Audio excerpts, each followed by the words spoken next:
بسم اللہ الرحمن الرحیم۔ السلام علیکم۔ اللہ تعالیٰ اور اس کے فرشتے نبی پاک صلی اللہ علیہ وسلم پر درود اور سلام بھیجتے ہیں، اس لیے اے ایمان والو، تم بھی آپ صلی اللہ علیہ وسلم پر درود اور سلام بھیجا کرو۔ درود پاک ایک اسم اعظم ہے جس سے ناممکن ممکن ہو جاتا ہے۔ درود پاک کے بہت سے سیغے ہیں، ان میں سے ایک درود فاتح ہے۔ آج ہم درود فاتح سے متعلق ایک بھائی کا مشاہدہ شیئر کریں گے۔ وہ بھائی کہتے ہیں کہ ان کو ایک آفس میں کام تھا اور کام بھی جائز ہی تھا، لیکن وہ افسر کچھ ٹیڑھا تھا۔ 2 دن مجھے گھمایا، تیسرے دن گھر سے نکلنے سے پہلے درود فاتح پڑھا اور اس کے بعد آفس گیا۔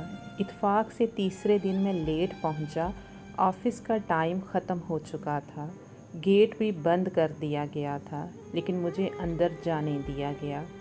میں سیدھا اس بندے کے پاس گیا۔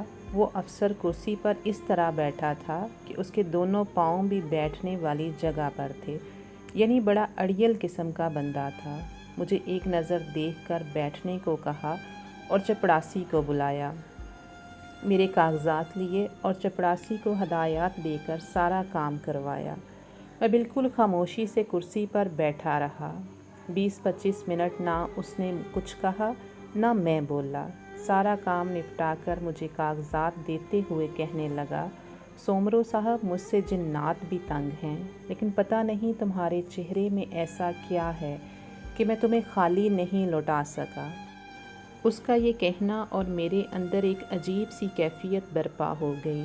خود کو سنبھالتے ہوئے میں مسکرایا اور کہا، آپ کی بڑی مہربانی، شکریہ، لیکن دل میں نے کہا، جو درود پاک پڑھ کر آیا ہوں، آپ تو کیا، آپ کے جن بھی نہیں روک سکتے تھے آج میرا کام۔ مزے کی بات یہ کہ افسر تھے بھی سید صاحب۔ بہت سی کرشمات ہیں درود پاک کے، لیکن ایک واضح اور اعلانیہ ثبوت تھا جو اس نے کہا تھا کہ تمہارے چہرے میں پتہ نہیں کیا ہے، ورنہ جن بھی مجھ سے تنگ ہیں۔ سچ میں وہ دن مجھے کبھی نہیں بھولے گا، درود پاک کی ایسی برکت دیکھی تھی۔